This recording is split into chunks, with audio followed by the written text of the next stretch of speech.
unconstitutional, and that we must seriously consider how to pay our debts regarding Medicaid payments for the procedures that are offered for those who cannot afford the procedures based on a lack of funds.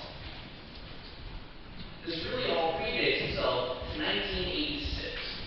The Emergency Medical Treatment and Active Labor Act was passed. What that did effectively guaranteed that there was a right to health care.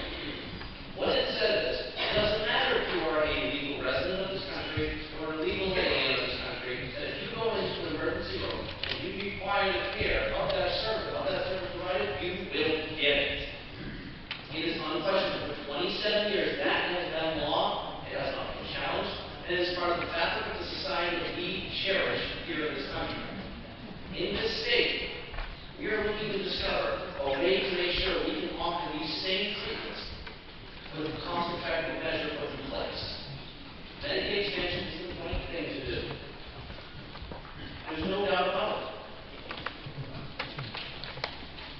I work at the Shaw's building. I know I've mentioned this before. It's been a while. But most every night, I watch a number of folks who work there.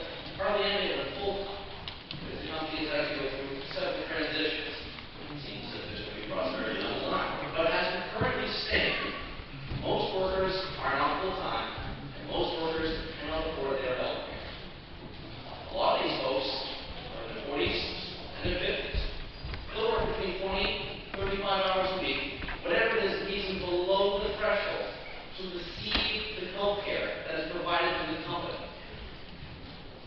Now that's a choice made by the company because they need to be fiscally solvent. The reality is, though, for the worker, they don't have health care. So let me ask, what's the solution? Is to get that second job? I'm a 52-year-old working at Shaw's as a cashier. We work 30 hours a week. So, of course, I'm barely age 25. But the fact remains, I get 35 hours a week at Shaw's. I don't need health insurance. I certainly don't need enough money per hour to pay for it.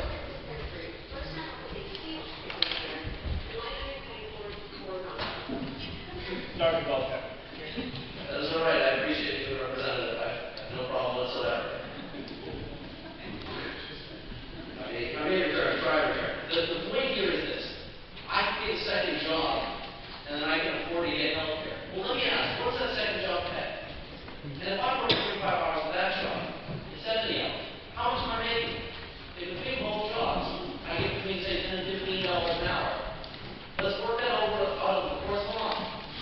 Let's take into cost for rent and or mortgage, transportation, food, all the other necessities. Not including up there, which is a necessity. Can I actually afford to have my own private plan? Most folks can tell you they can't. So is the answer a third job? I have 3 jobs. If I was working here, I'd have 2, and by the time my next birthday comes next January, I would not have health insurance. I don't need enough money. I certainly work in a house, but the reality is I don't have enough money. How many hours can I work before I can get it? 80, 90, 100? Certainly I will work as hard as I can like anyone else.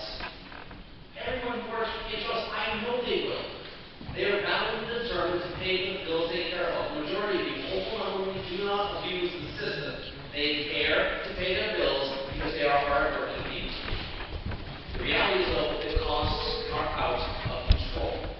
We need to find a way to expand a Medicaid system that can be cost-solvent and at the same time provide the health care people need. The answer is not a second or a third job, 80, 90 hours a week, maybe for a certain period of time. But that's not a lifestyle for 20, 30, 40 years.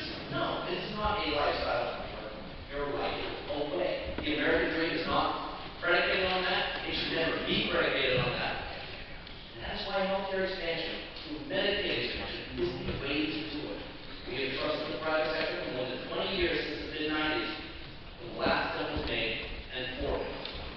This is the time to use what we have already accomplished, dating back to March 23rd, 2010, to find a way to say, you know what, we're going to fix this problem. We don't have more people on health insurance. We have fewer. We don't have less health care. We have more. Expanding Medicaid is intrinsically related to hospital repayment, because that hospital repayment debt is through Medicaid.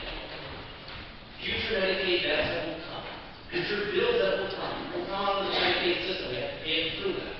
And that's a result of folks needing the system who don't have private health care. And they need to have health care to be able to afford these benefits. And it's health care, insurance, that's all it is. We need to find a way to do this because, quite frankly, the reality is what we're doing now without a Medicaid expansion is not working. I support Medicaid expansion. I understand most of us are probably determined where we stand on the issue.